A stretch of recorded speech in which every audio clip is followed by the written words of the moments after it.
Hello everyone, welcome to my channel. Today we are beginning a new topic and the new topic is relations.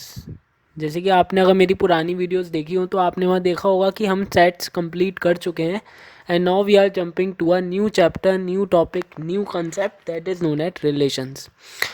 और relation एक ऐसा concept है जो आने वाले चैप्टर्स में जो क्योंकि अगर ये जो रिलेशंस का चैप्टर है ये बहुत इंपॉर्टेंट चैप्टर है आपके लिए, क्योंकि इसी से अगर आप रिलेशन समझ गए तो आप फंक्शंस आसानी से समझ जाएंगे, और अगर आप फंक्शन समझ गए तो आधी से ज़्यादा जो आपकी मैथ्स है वो क्लियर हो गई, because functions is the base of mathematics. ठीक है, तो आज हम इसमें इंट्रो टू रिलेशंस देखेंगे कि एक्चुअल में रिलेशंस होते क्या हैं, and we will not be going to any mathematical term today. आज हम केवल इस वीडियो में एक इंट्रो देखेंगे रिलेशंस का। So let's start this video. अगर आपने सेट्स पर वीडियो नहीं देखी है तो लिंक डिस्क्रिप्शन में उसका है, बाकी कार्ड्स में भी आपको सेट्स की प्लेलिस्ट का लिंक दिख रहा होगा तो आप उसे चेकआउट कर सकते हैं। So let's begin it with the definition first of all. Actual में अभी हम रिलेशंस की मैथमेटिकल डेफिनेशन पे नहीं जाते हैं, हम इस वर्ल्ड रिलेशन को उठाते हैं और देखते हैं इसका जनरल लाइफ में अगर हम कहीं रिलेशन देखते हैं, रिलेशन इस वर्ल्ड को हम देखते हैं तो हमारे माइंड में क्या आता है, what we think when we see this relation. इस रिलेशन वर्ड को जब हम देखते हैं तो क्या सोचते हैं, एंड सो वही हम यहाँ से शुरू करते हैं। तो देखो ज़रा, let us take a very simple example of your family. ठीक है, तो हम एक यहाँ पे फैमिली का एक बहुत सिंपल एग्जांपल लेते हैं, उससे आपको क्लियर हो जाएगा एक्चुअल में रिलेशंस क्या हैं। ठीक है, तो यहाँ पर मैं लिखता हूँ बहुत सारे फैमिली मेम्बर्स हैं, जैसे कि मान लो आपके फैमिली में आपके फादर होंगे, ठीक, मदर होंगी, और आपके ब्रदर हैं कोई वो होंगे, sister, okay, your uncle and aunt. ठीक है, सो अगर मैं देखूं, मैं इधर भी इनको एक बार लिख लेता हूँ, father, mother, brother, sister, uncle and aunt. तो अब आप यहाँ से एक चीज़ देखें कि when you see this word relation, जब भी आप इस वर्ड रिलेशन को देखते हो तो हमारे दिमाग में एक बे बात आती है कि somebody is related to someone, कोई किसी से रिलेटेड है। So tell me how your father is related to your mother. आपके फादर आपकी मदर से कैसे रिलेटेड है, तो यू कैन जस्ट फादर आपकी मदर से भी रिलेटेड है। ठीक है, your father shares a relation with your mother and that is of husband. ठीक, your father also shares a relation with your brother that is your father relation, वो father हैं आपके ब्रदर के। Your father also shares a relation with your sister that is also father. ठीक, ऐसे ही अगर मैं mother की रिलेशंस की बात करें तो मदर के भी हम देख लेते हैं। ओके, तो मदर के देखते हैं अब।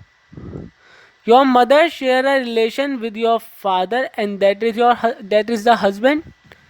Mother also shares a relation with your brother that is of mother, and mother also shares a relation with your sister that is of mother.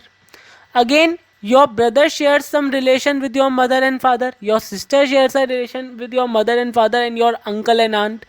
Uncle also shares a relation with your father, mother, brother, and your sister, and aunt also shares relation with your father, mother, brother, and uncle also. So what is this? इसका क्या मतलब है कि when we talk about of relations, हमारा मतलब ये है कि something is related to someone by some sort of, मतलब सम सॉर्ट ऑफ बीच में कुछ एक चीज़ है। इसको अभी हम देख नहीं रहे बिकॉज अभी हम इसको डिटेल में देखेंगे कि actual how they are connected in real life. But भी सी ऐसे ही रिलेशंस होते हैं, फादर मदर के साथ कनेक्टेड है। We have giving some names कि फादर और मदर का रिलेशन आपस में, father is related to mother that he is the husband of your mother, mother is all related to the father. तो ये जो सारी रिलेशंस हमने देखे, इससे हमें ये पता चल रहा है कि एक्चुअल में रिलेशंस होते तो यही हैं। ओके, तो हमने यहाँ से देखा कि एक्चुअल में रिलेशंस होते तो यही हैं। ठीक, लेकिन तो what we talk about the relations in mathematics में तो हम ऐसे बात नहीं करते। तो एक्चुअल में अगर आप ध्यान से देखो तो मैथ्स के अंदर रिलेशंस भी यही होते हैं। तो ज़रा इसको ध्यान से हम देखते हैं। एक्चुअल में मैथ्स के अंदर रिलेशन कुछ नहीं है। Actually we are talking about two sets, first is A, second is B. ठीक है, ओके तो हम दो सेट्स की बात कर रहे हैं। पहला हमारे पास में सेट ए है, दूसरा मेरे पास में सेट बी है। कैसे रिलेटेड है? इसके अंदर कुछ एलिमेंट्स होंगे सेट ए के अंदर, वेदर इट इज़ कंटेनिंग 1, इसके अंदर 2 है, मान लो 3 है, 4 है, 5 है, 6 है। ऐसी बी के अंदर भी कुछ एलिमेंट होंगे, मान लो ए है, बी है, सी है, डी है, ई है, एफ है। तो बस कुछ नहीं, ऐसी तो हमने रिलेशन करा था कि how your brother is related to your father, how your aunt is related to uncle, ऐसी तो हम कर रहे थे। वैसी मान लो 1 मेरे पास में बी से रिलेटेड है, 2 मेरे पास में ए से रिलेटेड है, 3 मेरे पास में डी से भी रिलेटेड है और 3 मेरा सी से भी रिलेटेड है, 4 मेरा एफ से रिलेटेड है, 6 मेरा ई से रिलेटेड है और 5 मेरा फिर से ए से रिलेटेड है। तो that is nothing actually by some sort of mathematical expression. क्या बोल रहा हूँ? By some sort of mathematical expression हमने जब एक सेट ए और एक बी, दूसरे सेट बी के बीच में कोई आपस में क्या कर दिया? रिलेशन कर दिया।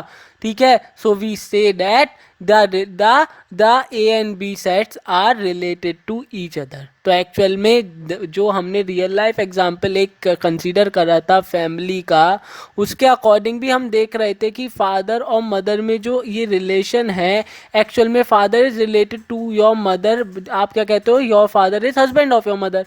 And how your mother is related to your father? She is the wife of your father. यही तो हम कह रहे हैं यहाँ पे। तो ये husband of wife in mathematics is replaced by some sort of mathematical expression, and we have defined a sort of relation between two sets. We say that these two sets are related to each other. So actually relation is nothing.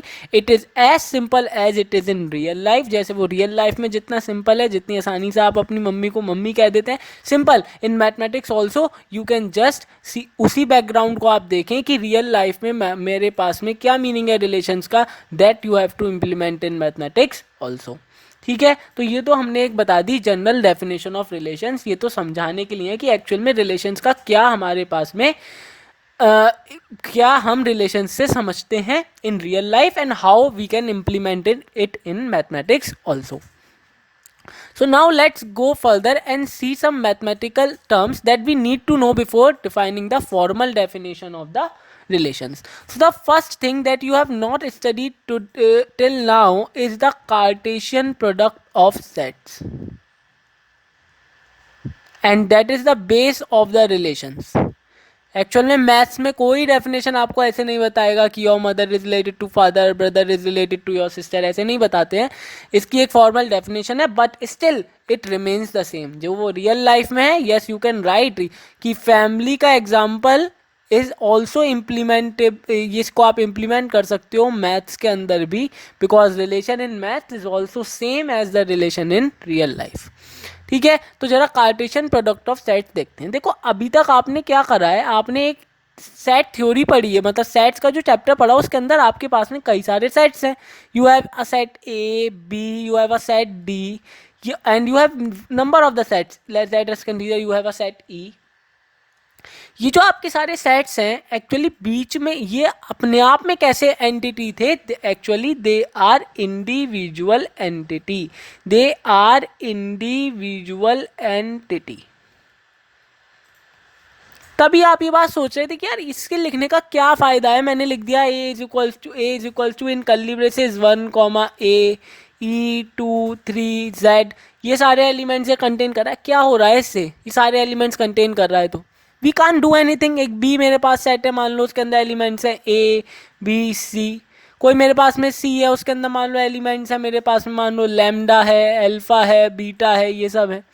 तो इससे क्या हो रहा है, मैंने individual entity इनको लिख भी लिया। तो व्हाट आई एम डूइंग, देखो एक्चुअल में when we are talking about sets we are talking about individual entity. A is an individual, B is individual, E is individual, C is individual, D is also individual, but individually they can't represent anything. Individually they can't represent anything. Actual में मेरे जो sets हैं वो individually कुछ भी represent नहीं कर सकते, can't represent anything. So what I have to do, I have to define some operations on the set. कुछ ऑपरेशंस मैं इन पे डिफाइन करूँगा। एक्चुअली अगेन अगर मैं आपसे कहता हूँ 2 तो 2 इज नथिंग, इंडिविजुअली 2 कुछ नहीं होता, but when you use it in some calculations, like say you can add 2 plus 5 then it becomes 7, so it contains a meaning in real life then.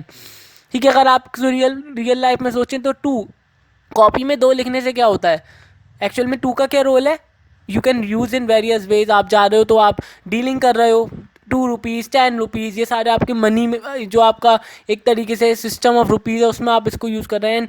तो आप देख रहे हैं individually they can't represent anything, when you use them with some operators then they give you a clear demonstration, एक आपको clear idea देते हैं. तो वही हम यहाँ पे कह रहे हैं कि इंडिविजुअल सेट्स अपने आप में कुछ नहीं कर सकते, actually they we need to define some operations on it. तो आपने देखा कि हमने इनके अंदर कौन कौन से ऑपरेशन डिफाइन करे, we define union on them. ठीक है, वीडियो अगर आपने नहीं देखी है तो लिंक पूरी प्लेलिस्ट का डिस्क्रिप्शन में, you can just go and watch it. Intersection हमने डिफाइन करा, we define difference, we define symmetric difference, ऐसी कर करके हमने कई सारे ऑपरेशन उसके ऊपर डिफाइन करे. And you also solve some question that are based on the set theory. लेकिन the most important operation that we are going to define today is the Cartesian product. Okay, Cartesian product में actual में है क्या, फिर वही बात, individual entity, union, intersection, difference, symmetric difference लगाने के बाद में भी you still get a set. Set ही तो मिलता था हमको. मान लो कोई आपके पास में एक सेट ए है दैट इज 1,2,3, कोई आपके पास में सेट बी है मान लो 5,6, एंड मैंने तुमसे कहा भाई यूनियन डिफाइन कर दो, तो ए यूनियन बी बिकम्स 1,2,3,5,6, ये मिल गया. तो still it is a set. अगर मैं इसको कोई और सेट बोल दूं, मान लो ई बोल दिया, तो again it is a individual entity. What it represent, ये क्या रिप्रेजेंट कर रहा है, it is not representing anything. So that is why relation, हमने क्या बोला, relation can not be completed by one set. एक सेट से कंप्लीट नहीं हो सकता. आप चाहे रियल लाइफ एग्जाम्पल भी आपने कंसिडर करा, तो here you have some sort of the members in your family, here you have some members of your family, and then you have relations among them. तो वही मैं कहना चाह रहा हूँ, relations is a practical implementation of sets. ठीक है, set theory theoretical है, but practical implementation of the sets you see in relations and function. That's why relations को अच्छे से पढ़ना इंपॉर्टेंट हो जाता है, because functions play a very important role. तो देखते हैं कि फिर कार्टेशियन प्रोडक्ट क्या होता है. ये हमने बेसिक नॉलेज गेन करी कि why we need to define that operation. So अब देखते हैं कार्टेशियन प्रोडक्ट क्या होता है. तो लिखते हैं जरा डेफिनेशन इसकी, let A and B two sets. मान लो मेरे पास में ए और बी कोई 2 सेट्स हैं, ठीक है, then the Cartesian product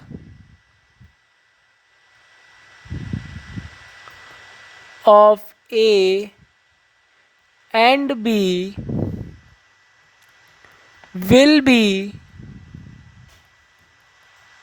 denoted by A cross B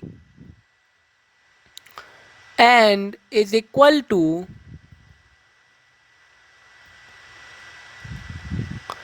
A cross B, that is the Cartesian product, is the set of all ordered pair A comma B such that A belongs to capital A and B belongs to capital B. Now क्या बोला मैंने, क्या बोला, एक बार मैं इसको लिख देता हूँ सेट बिल्डर फॉर्म में. व्हाट इज, ये भी सेट बिल्डर फॉर्म है, but I need to write in some the language form. A cross B क्या है, is the set of all ordered pair A comma B such that A belongs to capital A, B belongs to capital B. Now इस definition से आपको सब समझ में आ गया होगा कि हमने क्या बोला. हम कह रहे हैं भाई कि भाई A और B मेरे पास में कोई 2 सेट्स हैं, तो उनका कार्टेशियन प्रोडक्ट जो होगा, Cartesian product of A into B will be denoted by A cross B n is equal to, किसके इक्वल होगा, is the A cross B is equals to set of all A comma B such that A belongs to capital A and B belongs to capital B. मैंने बोला set of all A comma B such that A belongs to capital A, B belongs to capital B. बस यही मुझसे गलती हो गई. मैंने बोला set of all A comma B, but नीचे आप देखें जरा क्या लिखा है, set of all ordered pair. So what is this ordered pair, ये इंपॉर्टेंट है बोलना. ऑर्डर्ड पेयर का क्या मीनिंग है, जरा ध्यान से एक बात को देखें. एक्चुअल में कार्टेशियन प्रोडक्ट कुछ नहीं है, नथिंग। कार्टेशियन प्रोडक्ट कुछ नहीं है। मैंने क्या करा, मैंने आपको अभी बोला था कि भाई इंडिविजुअली ए और इंडिविजुअली बी अपने आप में कुछ रिप्रेजेंट नहीं कर सकते, दे can't represent anything individually. But when I define sort of mathematical expression among them, इनके बीच में कोई एक मैंने मैथमेटिकल एक्सप्रेशन डिफाइन कर दी, तो मैं कह रहा हूँ कि सेट ए को मैंने सेट बी के साथ में क्या कर दिया, रिलेट कर दिया। ठीक है, तो अब यहीं से बात आती है कि फिर रिलेट कर दिया, इसका मतलब इन दोनों के एलिमेंट्स के बीच में कहीं ना कहीं कुछ रिलेशन है। तो देखो, ऐसा हो सकता था कि मान लो ए के एलिमेंट्स है मेरे पास में 1, 2, 3, 4, बी के मेरे पास में एलिमेंट्स है मान लो 5, 6, 7, और मैंने डिफाइन करा ए क्रॉस बी। तो A cross B is nothing, actually आपको कुछ नहीं करना है, ए के सारे एलिमेंट्स को बी के सारे एलिमेंट्स के साथ में लिख देना है, 5, 6, 7। सो अगर मैं लिखता हूँ एक एक करके, तो पहला एलिमेंट 1 को लिखा मैंने 5 के साथ में, फिर 1 को देखा मैंने, फिर लिखा 6 के साथ में, तो 1, 6, फिर इसी 1 को मैंने लिख दिया मान लो 7 के साथ में। देन मैंने लिखा 2 को 5 के साथ में, 2 को 6 के साथ में, 2 को 7 के साथ में, ठीक है, फिर 3 को 5 के साथ में, 3 को 6 के साथ में, 3 को 7 के साथ में, फिर मैंने लिखा 4 को 5 के साथ में, 4 को 6 के साथ में, और 4 को 7 के साथ में। ठीक है, साथ में लिख दिया। ठीक है, चलो अब कोई और आता है, वो कहता नहीं भाई मैं ऐसे साथ में नहीं लिखूंगा। मैं आपको क्या बता रहा हूँ उस समय, ऑर्डर्ड पेयर क्या होते हैं। कोई था मैं ऐसे नहीं लिखूंगा, मैं साथ में ही लिखूंगा, पर मैं कुछ इस तरीके से लिखूंगा, 5, 1, 6, 1, 7, 1 एंड 5, 2 एंड सो ऑन, इस तरीके से लिखेगा। मतलब वो क्या कर दिया, उसने बोला यार साथ में ही तो लिखना है, तो ज़रूरी है कि 1 पहले आएगा, पहले 5 को लिख दो। ज़रूरी है कि 1 पहले आएगा, पहले 6 को लिख दो। ज़रूरी है कि 1 पहले आएगा, पहले 7 को कर दो। ज़रूरी है पहले 2 ही आएगा, पहले 5 को कर दो। उसने बोला ज़रूरी है कि पहले ए का ही एलिमेंट आएगा, बी का लिख दो, बस। यही ऑर्डर्ड पेयर है। What is ordered pair? Ordered pair का मतलब है the order is fixed. Ordered pair का क्या मतलब है, उस नाम से ही पता चलता है, various things are cleared by name. अगर आप इसको देखें तो एक्चुअल में ऑर्डर्ड पेयर है। ये क्या है? Ordered pair. इस ऑर्डर्ड पेयर को आप दो पार्ट में तोड़ लें, first is the order and the second is the pair. Pair means कुछ ग्रुप में लिखा गया है बाय मीन्स ऑफ। अब पेयर को हम यहाँ से 2 से नहीं बोलेंगे, because if we define the relation on the 3 sets तो वो 3 का भी बन जाएगा। ऑर्डर का मतलब है कि the order is fixed. Order is fixed. और ऑर्डर कहाँ फिक्स करा? डेफिनेशन को ध्यान से देखें। ऑर्डर हमने कहाँ फिक्स करा? यहाँ फिक्स करा। जब आपसे बोला कि पहला एलिमेंट हमेशा ए से बिलोंग करेगा और दूसरा एलिमेंट हमेशा बी से बिलोंग करेगा, तो ये जो दूसरा वाला जो तरीका है, पहले बी को लिख दिया फिर ए को लिख दिया, it is wrong and it is not equal to A cross B. It will be equal to B cross A, पहले बी के फिर ए के। तो that is what Cartesian product is. Cartesian product अगर आप जनरल देखें तो it is nothing, actually it is the way of connecting two sets, because individually a set can't represent anything and we need to use sets in our practical implementations. तो we need to connect the set some sets by some sort of mathematical expression. That is why we go to Cartesian product. Cartesian product is nothing. हमने क्या करा है? सारे elements को साथ में लिख दिया है, एक सेट के दूसरे सेट के साथ में, but keeping the order fixed. पहले ए का ही एलिमेंट आएगा, फिर बी का एलिमेंट आएगा, फिर ए का आएगा, फिर बी का आएगा। That is what ordered pair is. तो अब अगर आपसे कोई पूछे ऑर्डर्ड पेयर ये होता है अगर, तो फिर इन ऑर्डर्ड पेयर क्या होता है? काफ़ी क्वेश्चंस आते हैं इससे जेई में इन ऑर्डर्ड पेयर पर। ऑर्डर्ड पेयर तो सबने पढ़ा है, पर इन ऑर्डर्ड पेयर नहीं पढ़ा है। तो इन ऑर्डर्ड पेयर क्या होता है? इन ऑर्डर्ड पेयर के अंदर ऑर्डर फिक्स्ड नहीं होता है, ऑर्डर इज नॉट फिक्स्ड। तो अब यहाँ से एक सिंपल सा निकल के आता है, आप मुझे बताइए, वीडियो पॉज करके सोचिए, क्या ए क्रॉस बी क्रॉस ए के इक्वल होगा? नहीं होगा। क्यों? क्योंकि ये ऑर्डर्ड पेयर का सेट है। ऑर्डर्ड पेयर का मतलब है अगर ए क्रॉस बी है तो पहले ए के एलिमेंट आएंगे, और बी क्रॉस है तो पहले बी के आएंगे, तो ये दोनों आपस में कभी भी इक्वल नहीं हो सकते। तो ये this proves that Cartesian product is not commutative. Cartesian product is not commutative. Cartesian product हमारे पास में कम्यूटेटिव नहीं होता। जैसे A union B equal to B union A होता है, ये ठीक है। A intersection B, B intersection होता है। अगर आपने इसका प्रूफ नहीं देखा है तो वीडियो चेकआउट करिए जाकर। ये ठीक है, ये they are commutative, but Cartesian product is not commutative.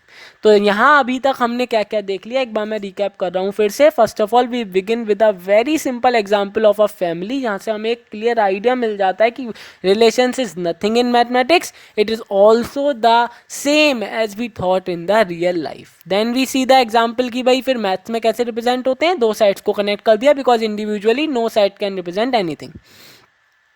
Then after that we see कि फिर जब वो इंडिविजुअली कुछ नहीं दिखाते तो फिर उन्हें कनेक्ट कैसे करें। Then we defined a very interesting operation, and that is the operation of Cartesian product. Then we see Cartesian product commutative नहीं होता। ऑर्डर्ड पेयर, इन ऑर्डर्ड पेयर क्या होते हैं। ठीक, now we are jumping to the definition of the relation, because अगर मैं ये पहले नहीं बताता तो फिर रिलेशन समझ में नहीं आता। तो now let's jump to the definition of relations. Relations क्या होते हैं जरा देखते हैं। देखो, रिलेशंस बहुत आसान टॉपिक है, आसानी से आपको समझ में आ जाएगा, बट थोड़ी टर्मिनोलॉजी ऑफ द सेट्स आपको पता करें और ध्यान देते रहें जो भी बताया जा रहा है। तो देखो, रिलेशन क्या होता है। A relation R is said to be defined from set A to set B if R is a subset of A cross B। मैंने बोला कोई भी एक ऐसा सेट रिलेशन तब कहलाया जाता है सेट ए से सेट बी पर अगर वो ए क्रॉस बी का क्या हो, सबसेट। इसका मतलब ए क्रॉस बी के जितने भी सबसेट हैं, let us consider a very simple example. A के अंदर मेरे पास में एलिमेंट्स हैं मान लो 1,2, बी के अंदर मान लो मेरे पास एलिमेंट्स हैं 3,4। मैंने आपसे कहा भाई इसका ए क्रॉस बी लिख दो, बताओ पहले बताओ कितने एलिमेंट्स होंगे। जितने एलिमेंट ए में है मल्टीप्लाई बाई जितने एलिमेंट बी में है। तो एक और फॉर्मूला यहाँ से मिल गया, number of elements in A cross B is equals to number of elements in A multiplied by number of elements in B. Number of elements in A is 2, B के पास कितने एलिमेंट्स हैं 2, तो it is 4। Verify आप कर सकते हो ऊपर वाले एग्जाम्पल से भी। तो now A cross B will become 1,3। पहले 1 3, क्या 3 1 लिख सकता था? नहीं, because it is the set of ordered pair. Comma 1,4, क्या 4,1 लिख सकता था? नहीं, because again it is the set of ordered pair. 2,3 and then we have 2,4। ये आए देखो 4 ही एलिमेंट है। नाउ इसका कोई भी सबसेट, मान लो इसके मैं सबसेट लिखना शुरू करता हूँ। Subsets of A cross B is equals to, एक तो एम्प्टी सेट होगा 5, after that you can have 1,3, ठीक है, एज क्योंकि सबसेट है तो इसको हमें सेट के अंदर लिखना पड़ेगा। After that you can have 1,4, ठीक है, after that you can have 2,3, after that you can have 2,4, ठीक है। फिर दो दो के पेयर में लिखना शुरू करें तो 1,3, 1,4, 1,3, 2,3, 1,3, 2,4, ठीक है। और लिखते हैं 1,3 सबके साथ आ चुका। अब पकड़ते हैं 1,4 को, तो 1,4, 2,3, 1,4, 2,4। अब 1,4 भी सबके साथ आ गया। अब 2,3 को देखते हैं तो 2,3, 2,4, ये दो दो के पेयर में हो गए। अब 3 3 के पेयर में देखते हैं तो 1,3, 1,4, 2,3, 1,3, 1,4, 2,4, ठीक है। और देखते हैं 1,3, 1, कॉमा कितना हो जाएगा 2,3,2,4 ये हो गया। कितने हो गए ये गिन लो जरा एक बार। 1 2 3 4 5 6 7 8 9 10 11 12 13 14 दो और रह गए हैं बिकॉज 2 की पावर 4 इज 16। अगेन इसका डेरिवेशन अगर आपने नहीं देखा कि number of the subset is 2 की पावर n, 2 की पावर 4 इज 16 यानी कि 16 इसके सबसेट्स होंगे। और देखते हैं कौन बनेगा। देखो 1,3 सबके साथ आ चुका। अब 1,4 ले लेते हैं। तो 1,4, 2,3, 2,4 ठीक है। फिर एक और कौन सा रह गया देखो इसके अंदर कोई रह रहा है एक 1 2 3 4 5 6 7 8 9 10 11 12 13 14 15 एक हमारा रह गया 1,3, 1,4, 2,3 no 1,4, 2,3, 2,4 and we can again represent 1,3 okay हाँ एक हमारे पास में रह गया ये वाला। अच्छा ये भी हो चुका है तो 1,4 तो 1 2 3 4 5 6 7 8 9 10 11 12 13 14 एंड द लास्ट इज ये चारों का एक सेट खुद भी दो गए ना। Every set is subset of itself 2,3 1,4 and 2,4। तो देखो हमने क्या करा इसकी यहाँ पे टोटल 16 सबसेट्स लिखे। ए क्रॉस बी के टोटल कितने सबसेट्स लिखे 16 सबसेट। तो आप इसमें से कोई सा भी उठाएं। आप ये उठाएं, ये उठाएं, ये उठाएं, ये उठाएं। एक्चुअली इसमें अब क्या हुआ कि जैसे मान लो मैंने यही उठाया तो इसके अकॉर्डिंग क्या है 1 is related to 3 because now मैंने दो साइड्स के बीच में क्या कर दिया एक मैथमेटिकल टर्म के थ्रू ये 1 मैंने 3 से रिलेट कर दिया। ठीक। या मैंने उठाया मान लो 1,3 वाला ठीक है 1,4 वाला सबसेट। तो इसके अकॉर्डिंग 1 3 से रिलेटेड भी है और यही 1 मेरा 4 से भी रिलेटेड है। This is the element of set A and this is the element of set B. तो क्या कर रहे हैं एक्चुअली जब हमने कार्टेशियन प्रोडक्ट करा तो उसके जितने भी सबसेट आए each subset is a unique relation. Each subset is a unique relation and the empty relation से अगर आप कोई पूछे तो empty relation is nothing the phi. जो फाई सबसेट होता है अगर ए क्रॉस बी का मैं उसको सेलेक्ट कर लूँ तो that is the empty relation. तो that is the definition of relations. अब इस सबसेट में से ये जो हमने सबसेट यहाँ पे बनाया है इस सबसेट में से आप कोई भी एलिमेंट उठा लें and that will become the subset of your subset of that will become the relation from set A to set B. ठीक है। तो अब यहाँ से एक चीज और आपको क्लियर एक फॉर्मूला मिल जाता है कि total number of the relations total number of relations that can be defined from a set A to set B कितने हो सकते हैं 2 raise to the power number of elements in A cross B. A cross B में जितने elements हैं उतने इसको आप और तोड़ लें तो 2 की power number of elements in A into number of elements in B क्योंकि ये फॉर्मूला आपने ऊपर देखा है। तो इस वीडियो में इतना ही। यहाँ आपने एक क्लियर डेमोन्स्ट्रेशन देखा कि सबसे पहले हम लेके चले कि यार ये रिलेशंस एक्चुअल में होते क्या हैं रियल लाइफ में क्या होते हैं। फिर मैथमेटिकल टर्म में कैसे रिलेशंस हैं कार्टेशियन प्रोडक्ट की क्या ज़रूरत है क्या नीड है रिलेशन डिफाइन करने की। फिर हमने कार्टेशियन प्रोडक्ट की डेफिनेशन देखी ऑर्डर्ड पेयर देखे इन ऑर्डर्ड पेयर में डिफरेंस देखा रिलेशन की डेफिनेशन देखी और एक एग्जांपल लेके क्लियर करा कि रिलेशन क्या होते हैं। एंड एक्चुअली एवरी और हम ये भी यहाँ पे एक चीज़ देख सकते हैं कि every relation is denoted by capital R is denoted by capital R से डिनोट होता है। ठीक है। तो इस वीडियो के अंदर इतना ही। मैं मिलता हूँ आपसे अपनी अगली वीडियो में। तब तक के लिए अगर आपने पुरानी वीडियोस सेट्स पर नहीं देखी हैं तो पहले उन्हें देखें because set theory is important before going into relations and function. Link description में है कार्ड्स में भी आपको मिल जाएगा वहाँ से आप उसको देखें। मैं मिलता हूँ आपसे अगली वीडियो में। तब तक के लिए thank you very much and stay blessed and stay happy.